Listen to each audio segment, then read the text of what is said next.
Redemption of the body. Is this the resurrection only, or is Paul telling us in Romans 8 something else? I went over that yesterday. Hence, I'll bring it up again what I said. That talking about the Messiah. He sent his own son in the likeness of sinful flesh and condemned sin in the flesh. Why did he come in the body of flesh? Because he came in the body of the fallen Adam first, then to be crucified after he made victory with no sin in it, to come out in a glorified body. But I'm getting ahead of myself. Can't let the cat out of the bag yet. Paul calls it the adoption to wit. The Father handpicks who these overcomers are that are going to be redeemed in the body before the resurrection.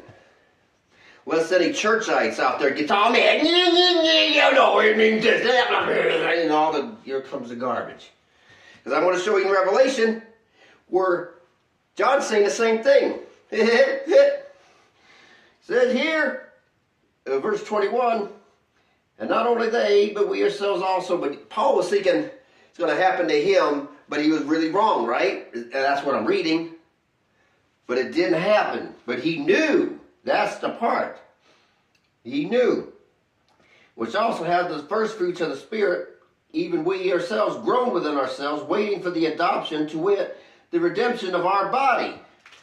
Now everyone's going to be resurrected and have a new body. But this particular one is not the resurrection. It says earlier, the manifestation of the sons of Yahweh. We're seeing that in Revelation.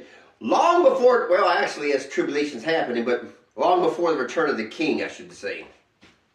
And I'm going to show you. So how far is this redemption of our body? We are all individually and collectively a temple. Here, the outer court is this body. So is this body going to look different? Yes.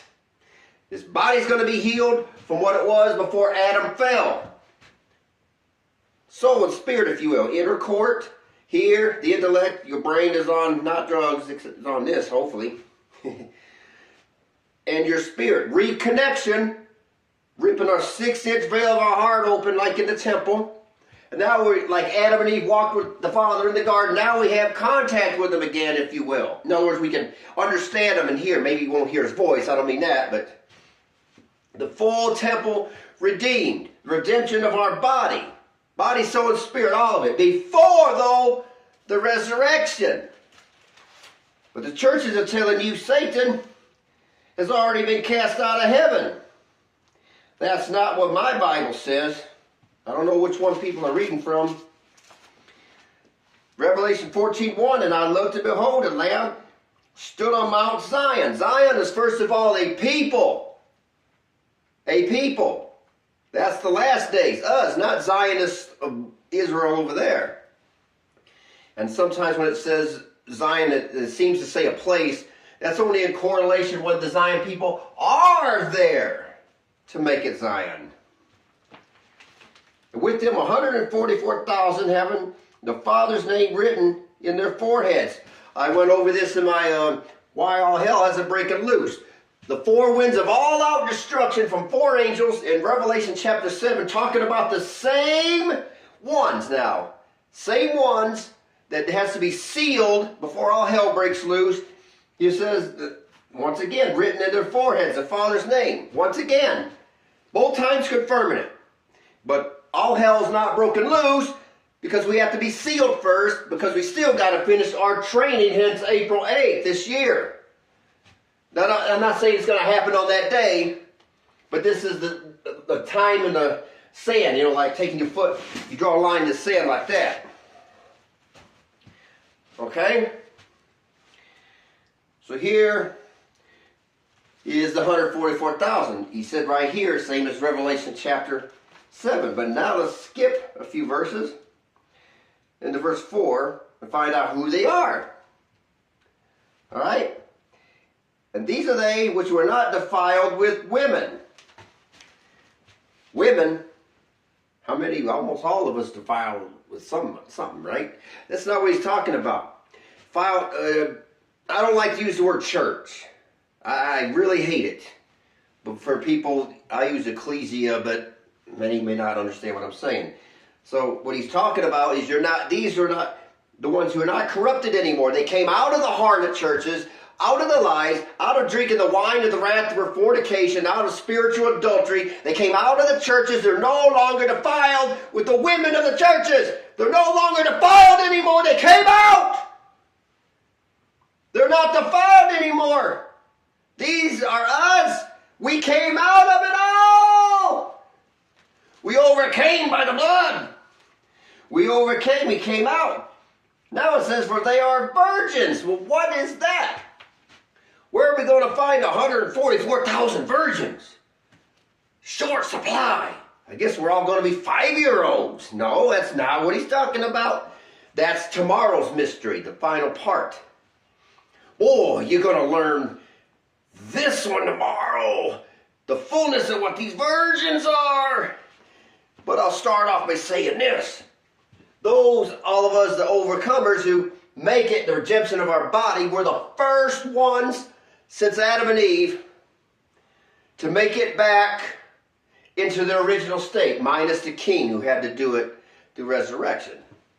But I'm talking about outside of him. Nobody else, not Moses, not Daniel, not Malachi, not Jeremiah, not Nehemiah, John the Baptist, none of them. They knew, not even Paul. No, to the last days. These are the first ones to make it to the finish line, to have their bodies, souls, and spirits renewed and reversed and back to what it was before Adam and Eve fell. Hence they are the virgins, the first ones to make it. That's what he means by virgins. The first ones in human history to make it. These. That's what he's saying. These are they which follow the Lamb whithersoever he goeth. These were redeemed from among men, being the first fruits unto Yah and to the Lamb. The first ones to cross over in the last days. It has to be the last days. Because Adam and Eve fell at the beginning, and it has to be restored at the end, not somewhere in the center. That's just the way it is. That's how he works. And it should be that way. Now we go on. And I saw another angel fly in the midst of heaven, having the everlasting gospel to preach unto them that dwell on the earth, and to every nation, and kindred, and tongue, and people. What gospel? What does he say in Matthew 24? And who's he say is going to do it? What's going to be us? And they shall preach the gospel of the kingdom as a witness to all nations, and then the end shall come. The gospel of the kingdom.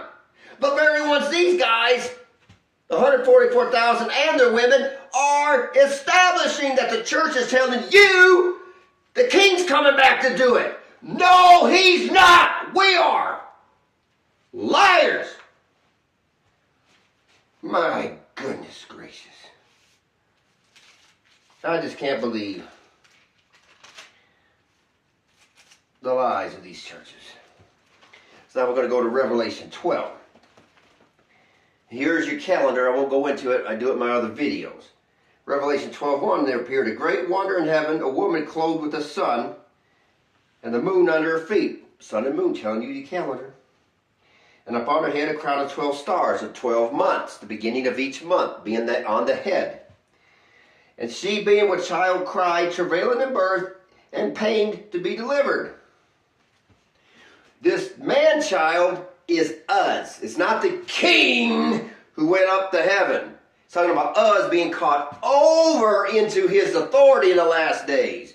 Hence the virgins, hence the 144,000 that made it across the finish line. First, we're virgins. We're no longer defiled with the churches. We come out of it. We're not defiled with the garbage of harlot Christianity. We came out of it. We're pained to be delivered in birth. Look at the earth today. This clown work. Are we not travailing? How much do you want it? Every one of us overcomers are desiring to cross the finish line. And you're starting to get the picture. You went through your training, I went through mine. There's no one-size-fits-all training course. Each to their own. That's why he has to author and finish each one of us individually, because only he knows how to do it. I'm going to go on. Verse 5. She, the woman, in verse 4, in other words, the people, were scattered around the earth, brought forth a man-child, us, which was to rule all nations with a rod of iron, and her child was caught up into Yah and to his throne. That's not the King of Kings. That's us being caught into his authority, because we're the first ones to make it. We're the virgins. We're the ones that cross the finish line, the first, and now we're going to establish the kingdom. It's exactly what he says. Now notice, we're going to skip down, verse 10 and 11. Got to pay real close attention. Now I heard a loud voice saying in heaven, now has come salvation. Wait a second. Didn't he offer it 2,000 years ago? Yeah, this isn't that salvation. This is the full and complete redemption from the fall for 144,000 men and women. That's the salvation, the complete restoration of all things spoken by all the prophets, not some. Since when? The world began, Book of Acts. Church pastors don't preach it because they don't know about it. And if they did, they throw it to the closet and hope the message don't get out. Because the king's got to establish it. Bull on me. Sorry to get mad. Now has come salvation and strength. What do we see in Genesis? Replenish. Multiply. Be fruitful. Subdue the earth. That's what he's talking about. They're doing the same things he told Adam and Eve to do. Except now it was put on a 6 or so thousand year time delay. Now it's coming. But this hasn't happened yet. This is future yet. Not far to the future. So how people can say it happened back then is beyond me. I'll never get it. And the kingdom of our Yah. This is the tribulation here. They're telling you the king does it. This is happening before. The kingdom comes before he returns. Right here. You see it in Daniel 2. And the power of his Messiah, for the accuser of our brethren is cast down, which accused them before Yah day and night. This is the problem we're having right here. We're living our lives on trial. Since you're born, you're in courtroom now. Here's the big judge, and here's the prosecuting attorney, the accuser of the brethren, Satan the devil, and our defense attorney, that King of Kings. Except the church is offering up every version of the king that the mind can create. Every perverted king that did away with the law, teaches false doctrine, 1,000 denominations, 1,000,000 different versions of this verse, and that verse, and that verse, and that verse, and that verse. And it goes on, and the king's not ruling this. No! That's not what it says here. 1,000,000 different versions of the defending attorney is offered by churchianity. You only got to have the one. But once Satan has lost, and he can't accuse us anymore, there's no more ground left in us, then he can't be in the heavenly courtroom no more. Because there's nothing left to press charges. He can't press charges against us no more. We made it now. We're virgins. We're no longer defiled with women. We're no longer under the blood of Jezebel. We came out. The prosecuting attorney is cast out of the courtroom. Therefore, he's cast out of heaven. That's what he's saying. Right here. And they overcame him by the blood of the Lamb. Not by how much of the law you got right. That's not how it works. You never leave the blood of the Lamb. You offer up the blood of the Lamb and not your works of the law. Don't want to get into that today. But as you go through your cross, your tomb, and your resurrection training, your life sucks. Life sucks. It ain't fair. That ain't right. How many of you had those thoughts? about 1,000 times over. And then you take a look around you like, it just ain't fair. Look at these Christians. They seem to have it all together. Why? Because they're not going through it. We are. But we're the ones that's going to be undefiled. We're the virgins that's coming. They're just going to stay back there. They seem to have it all together because they're not submitting to the cross. Why would the devil attack them anyway? They're no threat. What good are they? They're nothing but divisive, clamored voices of confusion operating out of the know-it-all Christian ego. They're not going to help anybody but themselves. That's exactly what we're seeing. You never leave the blood of the Lamb. That's your righteousness. And as you're going through the cross, the tomb and resurrection, all the trials in your life, and suddenly you look at yourself. Gee, that pornography is nasty.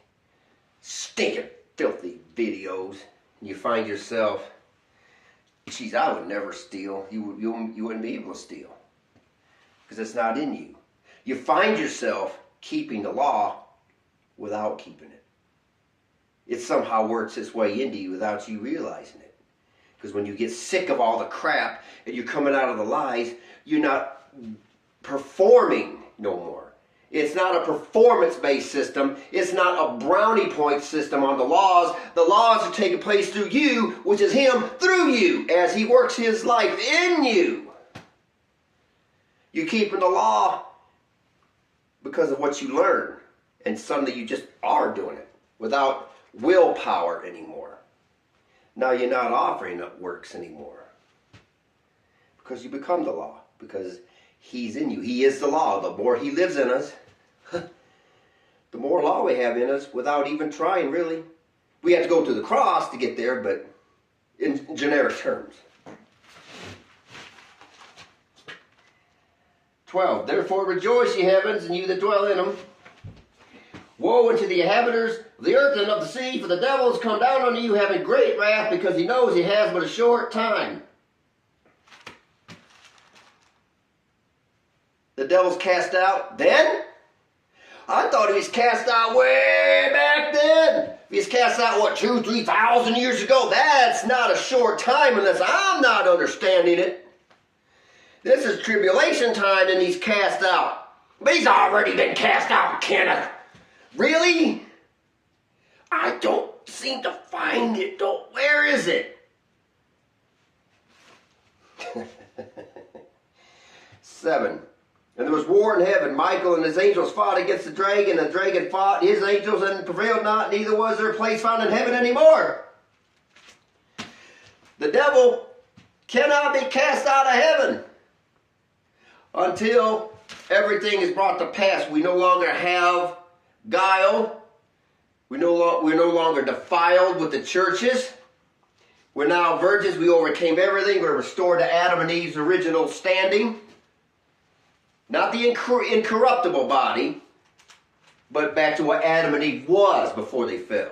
The incorruptible comes at the end. This is just for us. So Satan doesn't get cast out to this. But Michael has to stand up to throw him out. But Michael can't stand up till we've accomplished all this.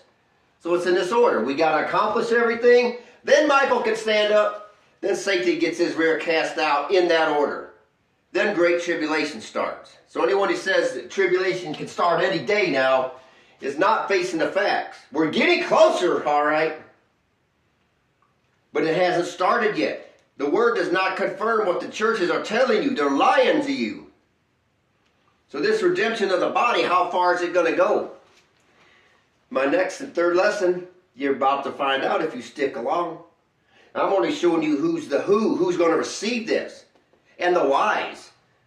But how far is the redemption of our body going to be? Well, at least I got my lung healed. That's something. At least I'm still stuck with my old hair, my wrinkles. Is that what the word's showing?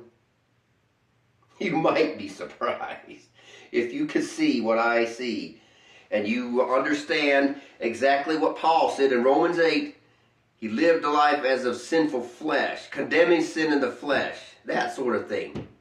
He lived as if he was this, like, acting in a play. He played the role of the fallen Adam, if you will. He didn't sin. He overcame in the body of death, if you will, as a curse for us. To conquer it, so that we can have victory through it. And for us, we're the first ones, the virgins, to receive the full and complete redemption. The rest of the world won't get it. It's just the men and women of the virgin company. So the virgins means the first ones to cross the finish line in the last days. The churches won't preach about it at all. They don't know. They'll come up with every sort of conglomerated piece of garbage they can to keep everybody confused and away from the target. So tomorrow I'm going to get into the final part and reveal the Jim Dandy one of what it means by Paul here in Romans 8. He lived as if sinful flesh. Once you get this one, if you get it, and you're not unglued, you're dead inside somewhere. You should be jumping up and down, rejoicing with what I'm about to show you. Actually, not me, it's his word, but what I speak out to you. This is going to be a good one. And this is something to think about, just how deep Paul means by this redemption of the body. Body, soul, and spirit, though. Not just the physical body. Outer court, inner court, holy of holies. 3 courts. All restored back to the original Adam and Eve state before they fell. Hence, they are virgins. They have returned back to the original Adam and Eve state. The fall has been reversed. Now the great tribulation can occur because the same serpent that tempted them in Eden has now been 100% through 144,000 men and women. They have defeated him and overthrew the serpent at the tree of good and evil. Now he has no more ground in heaven. Now the tree of good and evil, the devil, has to be cast out because the prosecutor, every one of his lies, his deceptions, his temptations, through all of us collectively, we have overthrown everything he could throw at us. And now he has to be cast out of heaven because there's no more ground left for him to accuse. Now the Father says, I judge, Father in heaven. You have nothing more to say to me. Get out of my courtroom. I'm charging you with contempt of court, Satan. Get out now.